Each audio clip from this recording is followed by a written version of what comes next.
So I told you there's going to be a part 2 here today, all right?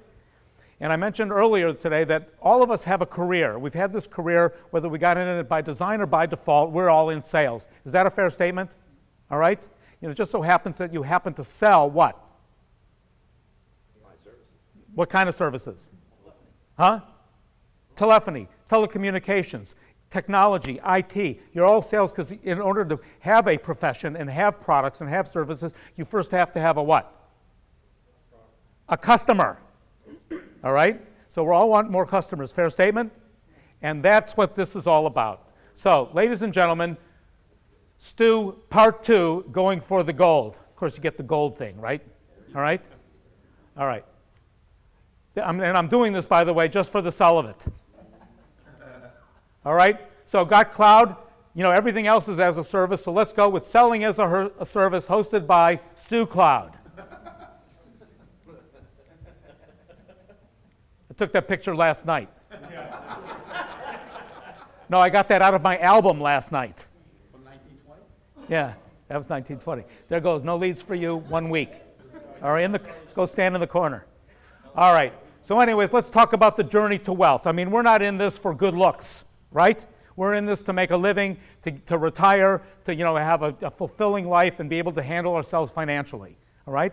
You happen to be very lucky because there are very few industries, whether you like it or not, and I've been around, that provide you with a residual income model for life, okay? I mean, if you sold shoes, you wouldn't have this unless somebody bought shoes every day, like Cynthia, all right? All right? So we happen to be lucky to be paid on everything we do ad infinitum as long as you keep the account and keep them happy and do that voodoo that you do, all right? So that being said, I think you should count your lucky stars. There's a lot of us competing for it, but every account, when you consider it over a 10-year span, is worth a lot of money in your pocket. Forget about the spiff. The spiff is a detail, all right? It's nice to pay the bills on a per monthly basis, but long term, the average customer changes their phone system once every 10 years. So even though you're writing a 2 or 3 year contract, you can do the math, and I know we get up every morning and do the math. All right, just like every salesperson does. How much am I going to make today? So, you call the guy up, he's out there, says, how much is your bill? I'm spending $500. You know what the commission is before you even start that car. All right? But I submit to you that instead of thinking about how much am I going to make on this, right, what should I be thinking about? How am I going to get the sale today, right? What am I going to say to that person when I walk through the door and shake that person's hand, right? Am I going to go hamana, hamana, hamana? Or am I going to have some opening line that's going to, engross the person? And that's what we're here to talk about today. This is as important as your industry. Everybody buy into that? All right. So, wealth is built on compounded residual income. Everybody know the rule of 78? 1 plus 2 plus 3 plus 4 plus 5 plus 6, 7, 8, 9, 10, 11, 12, right? If you add up 1 through 12, it adds up to 78, which gives you your annual income based on something that you do every single month repetitively. And then year 2, you take whatever you have left over from here on the monthly basis and add another rule of 78. That's what compounded residual income is. Albert Einstein said the best theory that I've ever had outside of relativity is compounded daily interest from my bank. You think he said that? I don't know. He might have. I mean, he was a pretty smart guy. He might have said that. All right. Anyways, yeah, I believe everything I hear on the internet. Are you kidding me? All right. So let's take a look at your lifetime goal setting. This is one that I have, all right, which I think I can just, pass through to you. My lifetime goal setting is as follows. Make as many sales as possible and retire early, period. All right? So everybody sells. Would you agree with that? Yeah. Everybody sells. Teachers sell, try to get the students to do something. Lawyers sell in the courtroom. Politicians, who I'm sick of selling, sell. All right? We sell. Everybody is in sales, whether they like it or not. They just don't admit it. Right? They say, I'm an attorney, I'm a teacher, I'm a homemaker. How people who live at home and have kids it's a sales job all the time, right? So there are certain ways that you get people to do things. You ask the right questions, you smile, there's all kinds of things that get you from A to B. We happen to do it for a living and get paid for it, whether you like it or not, correct? So this is our medium. Selling is our medium. Dentists have to go to, continuing education. Accountants go to continuing education. Doctors go to continuing education. So should you. All right? How many of you people get Personal Selling Power magazine? Okay? How many people get Channel Vision magazine at home? It's our industry. All these kinds of things. Do you read it or do you just get it because it came to your place?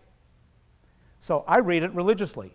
And the guys at the sales meetings, every Monday morning, we talk about one of the articles that's in there. What are the trends? Who's doing what to who bought who's available? And we learn, all right? And the same thing goes true about selling, right? When's the last time you thought to yourself, when you didn't get an account, they went with somebody else, how did that happen? Right? Who's the only person that knows?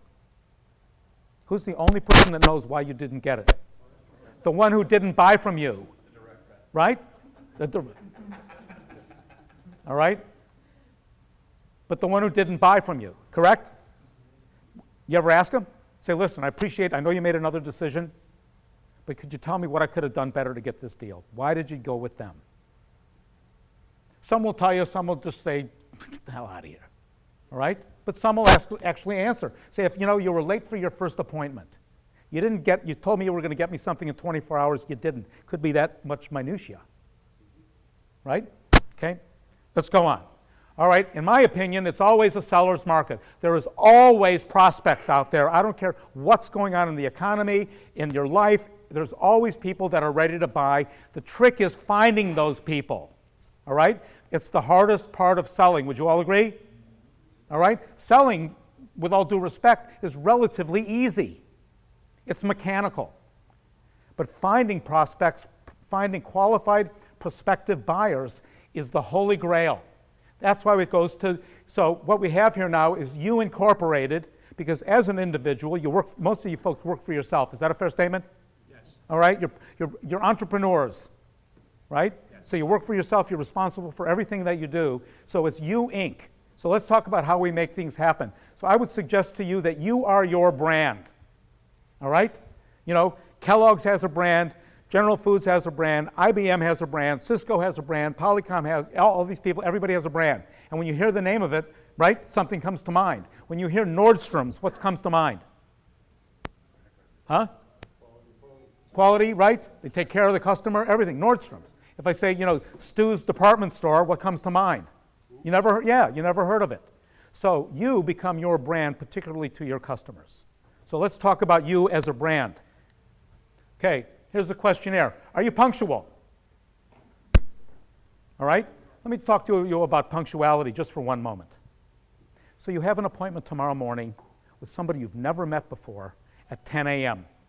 You show up 10:20. All right? You show up 10:20 because your Google Map says you could make it there in 31 minutes based on traffic. It didn't tell you it takes 45 minutes to park in the freaking lot where the guy is. Right? So you get there at 10:20, you introduce yourself, hi, my name is Stu, I'm with IP Phone, we have all these great products, and one of our great assets is how reliable we are.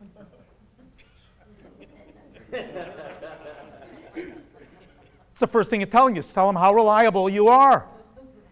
The first time you met him, you blew it. He said, by the way, you were 20 minutes late, is that what I can expect from the rest of the deal here? Next.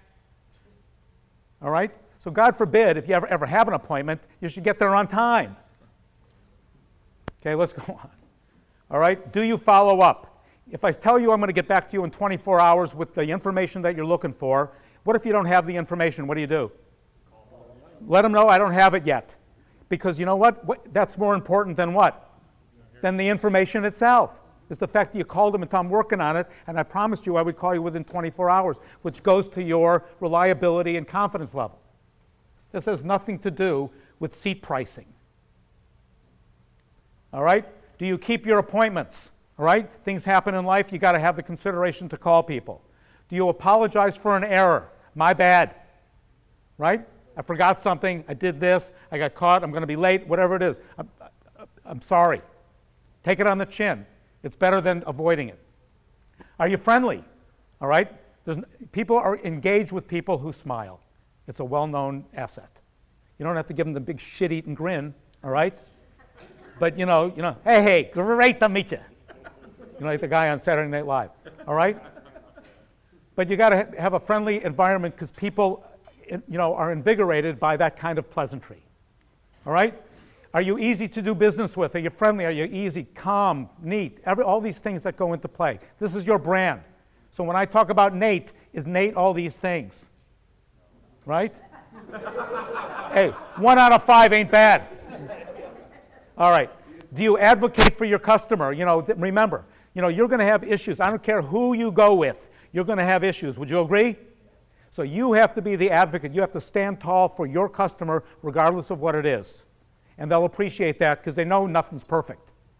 But if you hide away and don't respond and say, just call them, you're going to lose respect and you'll never get a referral and you'll never get a reference from the person. All right? Okay? Are you empathetic? I understand how you feel. I've been in your position before. I know other people who have. You know the deal with empathy. Feel, felt, found. I understand how you feel. I found that other people had the same thing and that's how they felt. Okay? Feel, felt, found. Don't screw it up. Go, I understand how you found. Wait. If you feel like I felt, I know, I'll get it. All right. Are you polite? The 2 most pleasant words in the English language are please and thank you. George, what are they in Portuguese? Right. Yeah, it's easy for you to say. All right? All right, so this is your brand. None of this has to do with telecom. None of this has to do with bandwidth. This has to do with you as a person out there in the field trying to earn out a living for the rest of your life. If you have these kinds of qualities, it would suggest to you that you'll make more money. And that's what a lot of this is about. Okay, so here's a couple of questions for you. Whoops, it came up a little too fast there. Would you drive 50 miles for a small account? Would you? Yeah. All right. Would you have an appointment on a Saturday? Would you have an appointment after 6, before 7? Have you given out 20 business cards last week? Have you filled your appointment book for this week and next week? Are you a member of a network group? Have you asked for referrals in the last week? This is a questionnaire because if you get arrested as a salesperson, would there be enough to convict you?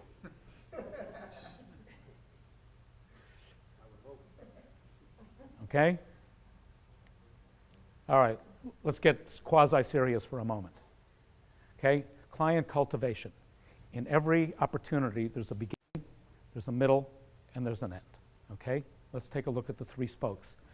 The first aspect of it is information gathering. The second, presentation of solution, and then the relationship. So here's the 3 pieces of the triangle in any situation. First of all, I'm going to talk about the relationship, then getting the information, and then presenting your quote. Okay, let's get back to you, Inc. As a outside field representative salesperson, you have 3 ways to cultivate business, all right?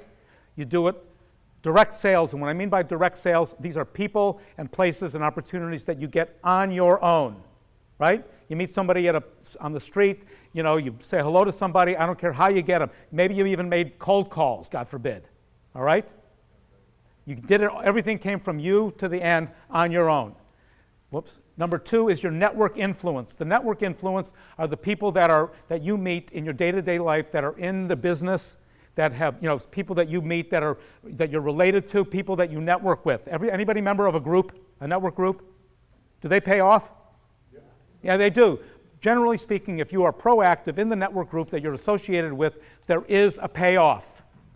Paul, how long you been in BNI? 13 years. And look how he's a rich man.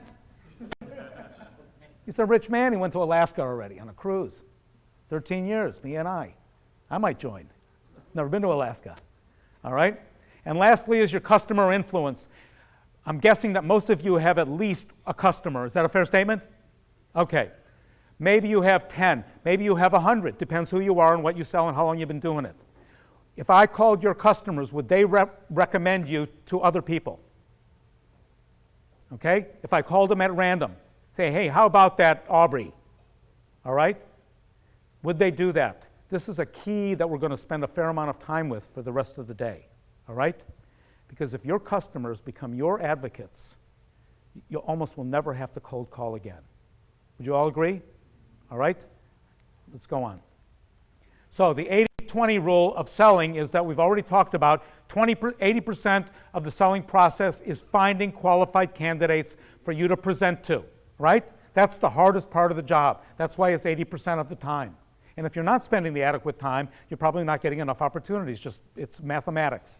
20% is the sales process, and for you guys, it's even less. We do the quotes, for crying out loud. You know what I mean? Thousands of them. All right, so prospecting by definition is seeking out qualified opportunities. A qualified opportunity is someone who is actually looking or shopping or is getting ready to shop. They're coming out of their contract. They're moving an office. They're opening a business. Every morning, Aubrey, do I bring in the newspaper? Every Monday morning, I bring in the newspaper and give the salespeople 4 or 5 opportunities from the Sun Sentinel of companies that are opening, closing, moving, adding, buying each other, because there's a very good chance they need to change a system or their IT or their bandwidth because something's happening. All right? I just read the paper and I find stuff. All right? We've made a few sales from it. The selling process then is the opportunity conversion, turning the opportunity into a customer. All right? And that's the 20%.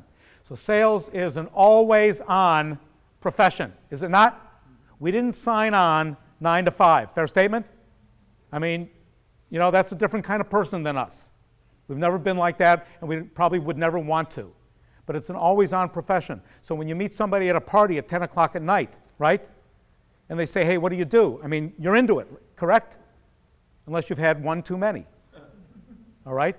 And even then, you pull your shit together, right? Because there's money at the end of the line. You can get another drink. All right? But the point of the matter is that it is always on, and you have to be cognizant of the fact that everybody you meet has a potential. So you have to sort of weed some of that stuff out, because I think we're probably missing some of these. So when I say always on, I mean always meet people, right? Generally speaking, salespeople are personable. This is why we do what we do, all right? I mean, I was a C student. What was I going to do, be a dentist? All right? But I was happy to meet people all the time, you know, gift the gab, hey, how's it going, right? So I've been like that my whole life, so I'm parlaying on it, and I put a few shekels away. Always give people your card. How embarrassing it is when somebody says, hey, you got your card? And guess what? You don't. We've all had it, correct? Tell me you haven't, and I'm calling you a liar. All right? It's happened to all of us. But it is embarrassing, is it not? So you always have your cards and always give people your card. Get their card in return, because they're going to take your card and they can say, hey, I'm going to give you a call. Yeah. When who comes home? Right? You get their card because you're the salesperson, you're proactive, you do the work. All right? Always ask for referrals. I've talked about this a little bit, I'm going to talk about it more. You have customers, if they're happy, they know people. And if they like you, they're going to be ready, willing, and able to give you the names of their friends, counterparts, people in their business, people they know. Everybody has an entourage. And it's the best way to get a new sale. Have anybody ever been at their phone, the phone rings, they go, hi, this is Stu. Joe gave me your name as someone I should do business with. Can you come over and show me what you got? How often does that happen? Occasionally, right? And then your alarm goes off. All right? Tell people what you do. Tell people what you do. Because people say, my name is Stu, and they say, and I got the questions for you here, just hang on here. Ask them if they've ever heard of your company. There's a very good chance that they haven't. Stu's Tech World, right? There's a very little chance that they've ever heard of us. Say, I'm sorry to hear that. I've never heard of yours either. Coca-Cola. What the hell is that? All right? But there's a good chance that they're not a household word either. But by asking if they've ever heard of your company, it might engage what? Conversation. And that's all we're really looking for, just getting it to the next step. All right? So role play, the chance meeting, it happens to us all the time. So someone comes up to you and says, what do you do? Do you have an answer? I'm not going to go around the room and ask for your answer, but I would suggest to you that you have one. What do you do? Bill? Joe? Nancy? What do you do? So do you tell them, I sell telecom service. I'm in the IT. I sell bandwidth. Like they know what bandwidth is? You know, you have to have an answer that, number one, is relevant, easy to understand, and might be quasi-engaging, all right? This is what I do. I help companies use technology more wisely and more cost-effectively. You might have, might be one, right? Whatever you're comfortable with. But I would suggest to all you people that you actually come up with something. And because when you meet somebody and they say, what do you do, right? What do you do for a living? Where do you work? It's the next one. Where do you work? What are you going to tell them? Out of my home? In the cloud. And I work in the cloud. Well, oh, that's great. Excuse me, I got someone I need to talk to. Right? I mean, how engaging is that? You know what I'm saying? Understand? It can be off-putting as easy as it can be engaging. I mean, to this day, I think the word cloud is the most cumulonimbus thing I've ever heard. Nobody knows what it is. Oh, I'm in the cloud, oh, right? It's going to rain. It looks like rain. Where do you work? So you have to have an answer. Ladies and gentlemen, I implore you, on your off time, come up with what we call an elevator pitch. It's 15 seconds, 10 seconds, 5 seconds to answer those couple questions. This is what I do. Do you think your company is looking for something like that? Right? They might say no, or they might say what? They might say I don't know, or they might say Yes, we are. yes, because timing is everything. You just don't know. The worst thing that can happen is you say no. Is any of this making sense to anybody? Yes. All right. 1. Very good out of 40. Jesus, huh? Hit it out of the park this time. All right. Let's talk about competition because it's insane, is it not? At last count, I think there were 750,000 people that sell what we do in South Florida. In Broward County. In Broward County, on your street. Okay? All right? And Dan wants them all. All right? All right? All right, so let's talk a little bit about competition. There are obviously other technology providers. People shop. People look at other solutions. You know, once in a while you're lucky enough to be the only person that they're considering. But there might be, you always have to contend that they're shopping. Would you agree? All right? There are economic conditions that mandate how people spend their money. All right? There are contractual obligations. You know, we're in a contract world. Everything is 2 and 3 and 4 and 5 years, whatever it is. So you have to find out when there's a lot of people that would love to change, but they what? They can't. All right? Unless you want to pay the $12,000 penalty. Would that be something you consider? Let's see, my spiff is 500. All right? How to make friends. Right, yeah. So you find out when they're going to be out of contract, put them in your tickler file and call them another time. All right? Last but not least is the status quo. Everybody understand what the status quo is? That means they choose to do what? Nothing or remain the same. Because generally speaking, what we'll do is we'll confound the situation by throwing, you know, telecommunications buzzwords at them, right? Scaring the crap out of them with the cloud. This all I want to do is pick up the phone and make a freaking phone call. Can I still do that with your system? It's going to be a little harder. But you see what I mean? It depends who you're talking to. You have to really recognize your audience. So the status quo is if we make it too mumbo jumbo, they decide to stay where they are. And that's the worst thing, all right?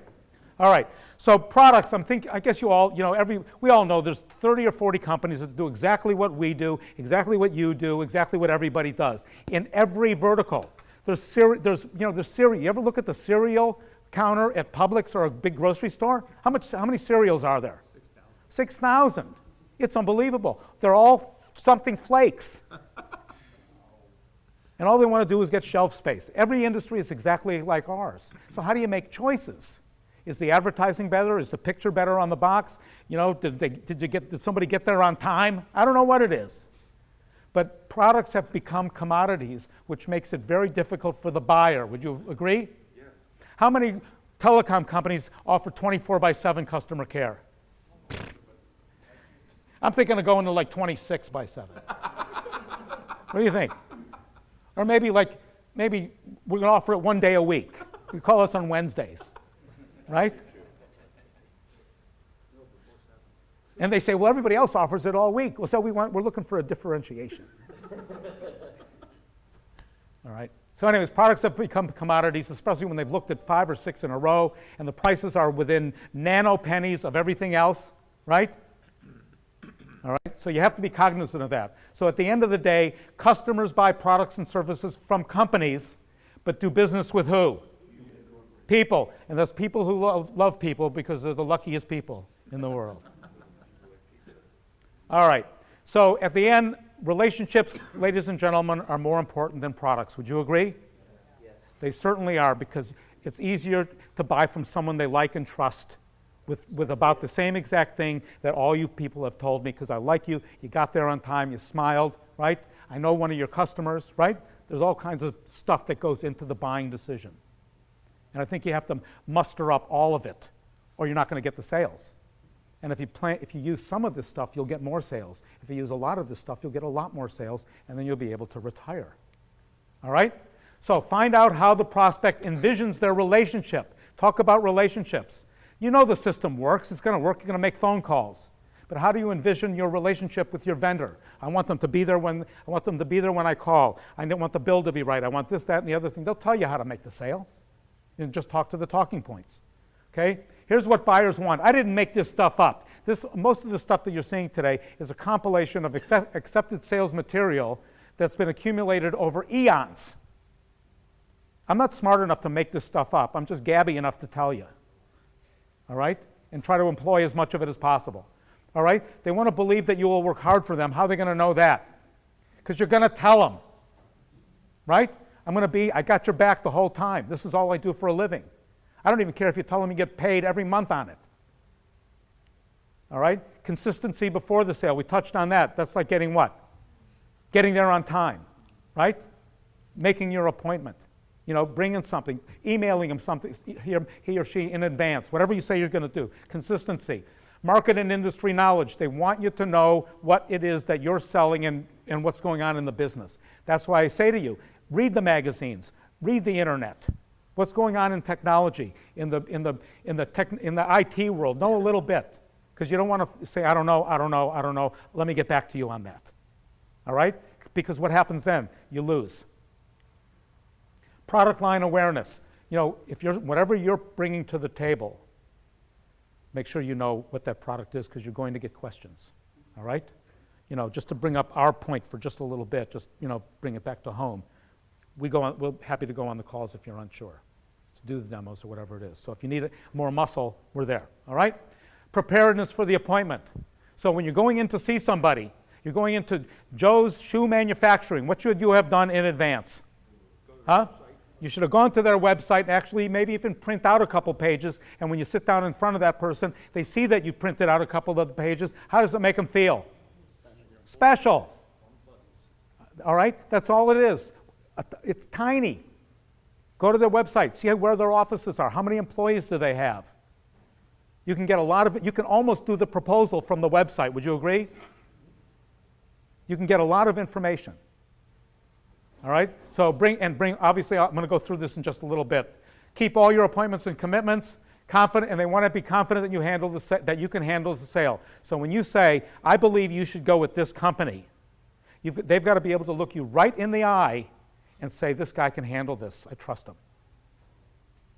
You know, if you're bobbing and weaving when you say it, or blinking too much, you're done.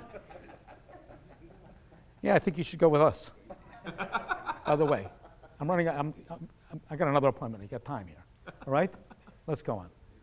All right. So the value add to get outside of the commodity environment, to go which way do I go, is the relationship that you're going to have with that customer and how they feel about you. Agreed? Because you're part of the package. You know, they might be buying bandwidth, a phone system, some technology, security system. I don't care what it is you're selling, but you're part of the package. You're part of the proposal.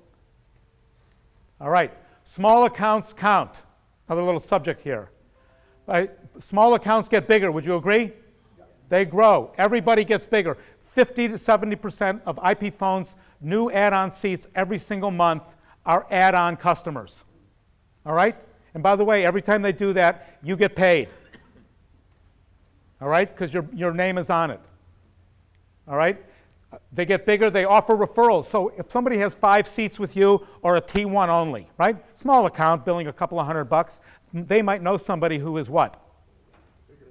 Way bigger, right? Or maybe their uncle, runs a company with 400 people in it or 50 locations. Doesn't matter. It's all relative. Service is service and trust is trust. And you know what will happen to this person that you sold today? 3 years from now, he or she might do what?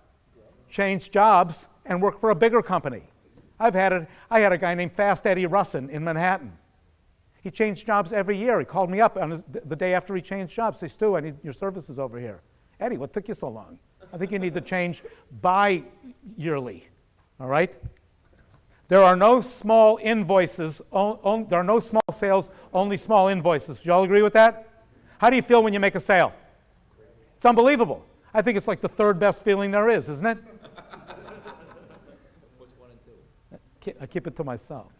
One guy once told me it was number 7. We hung out. One guy told me it was the best feeling ever. I said, get a life. All right? But it does make us feel good because everybody here has done it and you've made dozens or hundreds, frankly, in your careers. All right? So, the feeling is great whenever it happens. All right? So, here's my little textbook adage to you. If somebody gives you an appointment, they're a buyer. Period. I mean, period. All right? If someone says, it sounds great, I'd like to see you at 9 o'clock Wednesday morning. Right? This is it. You're on. It's yours to lose from here on out, is it not? Why in the world, frankly, would anybody say, come on in, I'd like to see you, if they have no interest in doing what you're offering? Right? It's a freaking waste of time. So you got to figure, and how many chances do you have to get this? Uno. You have 1 chance of getting this deal, right? How long does it take to size somebody up when you meet them? Yeah, you get scanned, baby. You're either in or you're out. Look at Miguel. He's got his suit on today. I asked him, I said, you got an appointment or a job interview? You know what he said? He says they remember the suit. So the problem for Miguel is if we all start wearing suits, he's one of the group now. All right, let's go on. So let's talk a little bit about sales preparation, all right? Let's say, God forbid, you actually have an appointment, all right? So before you go, get everything ready before you leave the house or the office. And if you notice, you should have all your forms, the pricing sheets, company information about who you're bringing to the table. Use a nice pen. Please, ladies and gentlemen, no hotel pens, all right, with the curved up plastic ends. Right? God, unless it's like maybe a Ritz-Carlton or something. Shows them that you got some meat on those bones. All right? And last, bring a calculator. You might have to figure something out. And a highlighter. Everybody knows what those yellow highlighters are because when you give people information, there's 10,000 words on a PDF, right? Only 4 of them are important. And those are the ones that you highlight. I find it very effective to do that. It brings their eyes right to it. And when they review it, hopefully, they'll see the 4 words that instigated some interest, all right? Dress appropriately, all right? There's an old saying, you can never be overdressed, all right? Remember James Bond from Dr. No? He got out of the water, unzipped his wetsuit, and he was in that tuxedo? And it wasn't Huh? Who's your daddy on that one, huh? All right? Be punctual, we talked about that, friendly state of mind, and be polite, please and thank you all the time, and use people's names because it brings them back into the fold. All right. So let's say you have an appointment and you're on your way to your call and you get into your Beamer and then your alarm goes off and you have to drive your own car. All right? So this is on your way to the call. I mean, you're driving, you have 31 minutes according to Google to get there. So you get motivated, again, you have 1 chance, practice your opening line. What are you going to say to this person? Pleasure to meet you, I bribe a dus. All right?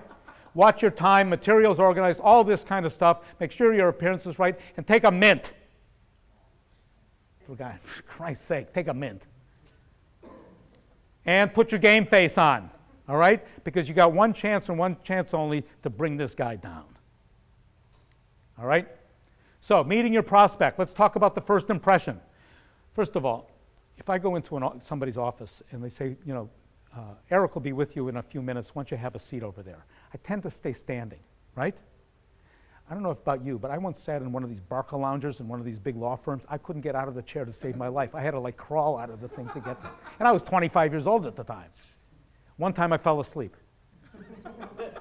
I've been doing this a long time, made a lot of sales calls. I freaking fell asleep. The guy goes, Stu Kolinsky, I go, yeah. He says, you're out of here, right? I fell asleep.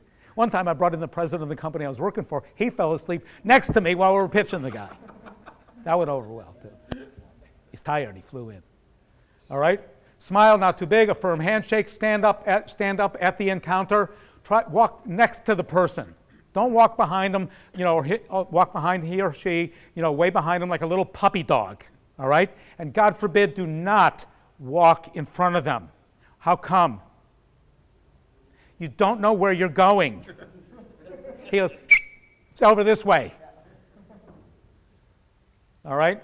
Be courteous but not flowery. Don't talk about the ship on the guy's wall if you don't know anything about ships. Hey, look at that mast, right? And he starts talking about, mainsails and this and oars. And I'm going, I did this once to a guy, and he just ate my lunch. I didn't know crap about sailing. It was a big ship behind him. He said, I love to sail, right? Well, I sailed right out of there. His name was, and I don't make this stuff up because I remember his name. His name was Orville Druckenmiller, and he was the telecom manager for AMC that owned Hatteras Yachts, Brunswick Bowling, and a bunch of other companies, Fortune 500, White Plains, New York. He got me, all right? All right, so anyways, you just do the right thing, all right? This is one chance to build some kind of engagement between you and your potential buyer, all right? Your opening act, you can read this right through. Thanks for your time today. Thank you. This is giving up their time, are they not? Thank you for your time. Now, if you have a kind of different kind of relationship, you can say, hey, man, thanks for seeing me, all right? But all these kinds of things come into play. Look them in the eye is the most important thing. Agreed? Don't stare. Look them in the eye, all right? Especially when they're talking, all right? I see. Can you clarify that a little bit for me? I mean, just as long as you're doing this correctly, you'll get the information that you need to make the deal, all right? So there's your opening act. These are some words, ladies and gentlemen, that create action and brain waves. Okay, we use a lot of these on a daily basis in our system. What's the word on this page we use absolutely the most? I'll give it to you. Solution. Everybody's got a solution, even before there's a problem. It's beautiful. Our solution will really make things happen here. What a solution we have. Have I got a solution for you? All you have to do is drink this solution, and you'll be signing readily, all right? Anyways, I don't, these are some words. You might have your own. This is not, I'm not telling you to make changes on my account. I'm trying to give you some helpful hints, right, that might help you through the day. Practice some of this stuff. I think you'll find them advantageous. All right, this is an interesting one. People at the end of a presentation, okay, even the gentleman who left, all right? People do this. This is an innate action. They say at the end, or even at the end of your presentations, do you have any questions? Right? You say, do you have any questions? What's the easiest answer to that? No. Right? May not have any, but it's certainly a lot easier to say no than yes, because then you got to go, okay, what are they? But it's easy to say no. So instead of asking people at the end of your presentation, do you have any questions? It's what questions can I answer? Huh? Was this worth staying for or what? All right? What questions can I answer for you? I do this religiously. I used to do it at trade shows. People would walk by the booth, say, do you have any questions about our products? No. What questions can I answer for you? They would stop and they say, try to get something going. Let me see if I can come up with one. All right? Because they probably do have questions, but it's way too easy to say no. I mean, if they say no, that means they must understand everything you just said and they're ready to rock. Right? What questions? If they have questions, is that good or bad? Fantastic. That means they're at least engaged. Right? Because if they don't have any, you're divorced. All right? All right. Here's a little technique I like to use. And if you've ever been out with me on sales calls, that I do this as part of my opening sales presentation. I call it selling past the sale. I tell the prospect what it's going to be like after they signed, even before they sign. Okay? Because the scariest thing to a buyer is signing that piece of paper not knowing what he or she just did or what's going to happen next. I let them know what's going to happen next. I talk about project managers, I talk about technicians, I talk about site surveys, I talk about porting, all these kinds of things. I try to, in layman's terms. This is how it's going to happen. You're going to get an email from this person that's going to need a couple of forms, and I let them know that there is work to do afterwards, that this is not just sign and drive, all right? So this is called selling past the sale. So these are the things that you're buying into, right? This is, you're signing for 3 years. This is what you can expect from our company. Everybody got that? Let me just tell you, this is how it works. And I believe that it makes them comfortable that you got your stuff together once they sign, that you know what you're doing, that you have the expertise to deploy. All right? Everybody got that? Selling past the sale. You want some of these slides? You want some of these? All right. $1 a piece. Just kidding. All right. And everybody likes to have things done. Everybody likes to have things done. This Olympic, that's my buddy Usain Bolt. All right? Capiche? All right. Let's talk a little bit about getting shelf space. So you go into a customer who's got a program, they've got a PBX, they've got bandwidth, they have the products and services you're selling, they're all set, they're very happy, right? Maybe they're going to open an office in 2 weeks, right? Maybe they need a cloud fax, right? This is called getting shelf space. Getting shelf space is the iconic endeavor of turning a prospect into a what? Into a customer. Because once you have a customer, everything else is add-ons. Okay? Going from prospect to customer is the hard part. Once they're getting a bill, I don't care if it's for $12, right? You're in the system. All right? So getting shelf space. So, sometimes they make decisions to go with other providers other than your own. Would you agree? There's not much you can actually do about that, but the only thing you should do about that, in my opinion, is to say, I understand that you've gone in another direction. I'm sorry to hear that, of course. I gave you my best effort, right? But should anything happen, and you're not meeting the expectations that you've bargained for, I'm ready to go. Okay? So you don't burn the bridges, obviously, because there's a great chance that somebody's going to screw up, all right, or not give them what they want. Or maybe they call you up and say, I'm opening an office in Chicago next month. Can you guys handle that for me? Who knows, right? Just be a nice person. Or if you have any questions about anything, please, I'm here. This is what I do for a living. I'll be here forever, all right? Be there when the other guy hiccups. Be there for new revenue. Be there for new services, et cetera, et cetera. Be there with advice if they need it. In other words, be there. How did you know? You guys are really intuitive. All right? So be there or be square, because you're going to be doing this for how long? They're forever. It's not a life sentence. All right? 2 more weeks and then you're done. Using this vacation time. All right? Progressive sales approach is as follows. It sort of parlays on what we just talked about. A small sale gets the customer. You can read through it. It just grows and grows and grows and grows after that. Has anybody had one of those where they started really small and it grew into some big deal? We've all had those over time. They're still around. Just because they don't want to sign for a wholesale change of technology with you right now doesn't mean they might want to not try it in a small office, proof of concept. Okay? You get your foot in the door that way. So I'm going to end with some tips. Got about 5 more minutes. Hang with me here. So we need all the help we can to get new customers. Is that a fair statement? Yes. Don't take this lightly, because this is how you make money, particularly with residual income. So here's some tips that help. Ask your customer if they would feel comfortable recommending your services. Okay? So would they take that phone call? Do they know somebody? Just ask them, because they're not going to do it on their own, by the way. How many customers have called you up and say, hey, listen, I was just thinking about you. And there's about 5 people I'd like you to call. Actually, I've called them in advance and set appointments for you. But before I go over there, can I come and have what some of you're smoking? All right?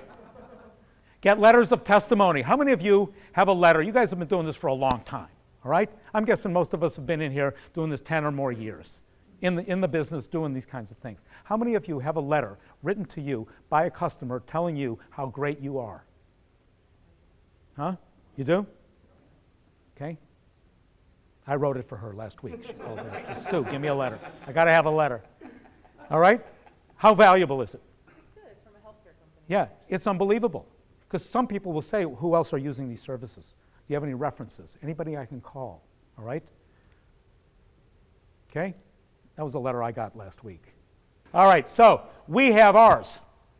All right? In our company, we have close to 30. Actually, we just put them in our conference room on a wall, had them all framed. All right? We all carry them with us. We have them available. But that's us. All right? And I'm not gloating about it. I'm suggesting that they're helpful. And I'm suggesting that if you have customers that are with you, have been with you a while, like you, how do you get a testimonial letter? Simply follow up. And ask them. Were you happy with the services? Was there anything you felt was lacking?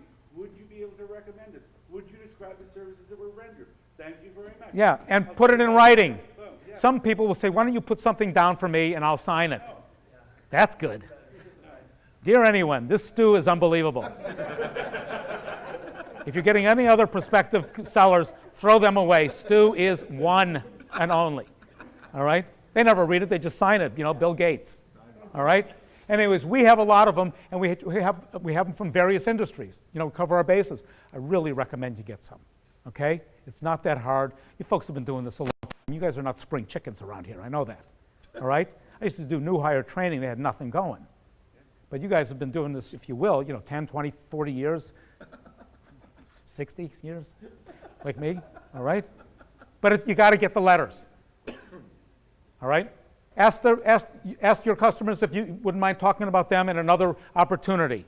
It's called building a case study. I'll get there in a minute. Ask your friends and relatives to talk about your company. Everybody should be talking about you, for crying out loud. They owe you, all right? Get permission or approval to get phone calls. And here's the problem with this. If you only have one, and everybody calls them, they're going to kill you. All right? Tell your people to stop calling me. You've got to open it up a little bit. Eric right here does it. He'll do it for you. Call Eric, and he's a professional reference. He charges $5 a throw, and he'll say nice things about you. Develop a case study. All right? Everybody should have a case study. This is how I helped this particular company. They had this, I gave them this, now they're this. That's a case study. We have ours. Ours is the club, we use the Club Med. All right? They had an issue, we helped them, they're happy. This is a case study. All right? I'm sure you can all come up with something, or at least have it, where you can talk about it. All right, use social media. I'm not a big social media person. I'm sort of old school, which, I'll be the first to admit it, but I know a lot of people use it, and you should use it smartly to talk about things that you have done. All right? Because people look. All right? People look now. It's just the way it is. Okay? Find out, and I asked this question before, ladies and gentlemen, one of the most critical questions you can ever ask anybody. Ask why they bought from you or why they didn't. So someone said, hey, what's your name? Terry? Say, Terry, I appreciate you taking my service, but could you tell me exactly what motivated you to go with my solution? Okay, you don't have to answer. It's tough to do that. All right? But I like the way you came in. I like the presentation. I love the pictures you showed me. I like the reference letters you showed me. All kinds, whatever it was. Right. Thanks. I really appreciate that. So what do you do with that information? What do you do on the next call? The same thing. Hey, Terry, I'm sorry you didn't go with my company. I guess you had your reasons for choosing somebody else. Could you tell me what I might have done better, or what I didn't do, or why you chose them? Right. Same answer. Make changes, right? You got to get better at this stuff. All right. So why do you deserve a referral? Do you really deserve one? You have to ask this to yourself before you ask people to write them. Have you been a good boy or girl? Why would they refer my business? What's the only way to get a referral is to what? Please, don't be shy. We're in sales. This is all we do. Sign here. Third copy's yours. Okay? Turn your customers into your ambassadors. Just tell people, say, listen, if you know anybody, try to keep me in mind when, for your friends. Everybody is in a trade group. If they make furniture, they're in the South Florida Furniture Distributors Association with 400 members. They all know these guys. Everybody knows everybody. Don't be shy. Period. So the bottom line that from me to you today is that you have to learn how to leverage yourself as an entity and the business that you've done for the last 10 years. How do you make it grow exponentially? And again, this is not about telecom or technology. This is about ustedes. Okay? So, at the end of the day, we have products and services. We have something for everybody. We have people who want bells. We have people who want whistles. We have products for people who want bells and whistles. And some people don't want. I let you fill in the blanks, didn't I? So, everybody know the old head drop? How about these? We decided to move in another direction. No reply from your last 20 emails. 5th proposal revision. Right? We've put this on the back burner for now. I'm sorry, he or she just left the company. I just found out my nephew sells the same services as you. It's so true. All right? I just found out that we still have 18 more months on our contract after the 5th revision and the 20 emails. All right? How about, and the last one is, my boss wants me to get 2 more proposals. Can you give me the name of 2 of your competitors? Yeah, I got them right here for you. All right? So in closing, ladies and gentlemen, here's some fun things to do to people that don't buy. Number 1 is have 100 unpaid pizzas delivered to their office. Number 2 is send them an invoice for your selling time. And of course, number 3, and the big kahuna, and the ever popular, key their car. Just kidding. Maybe. Thank you for your time today. I hope you learned something.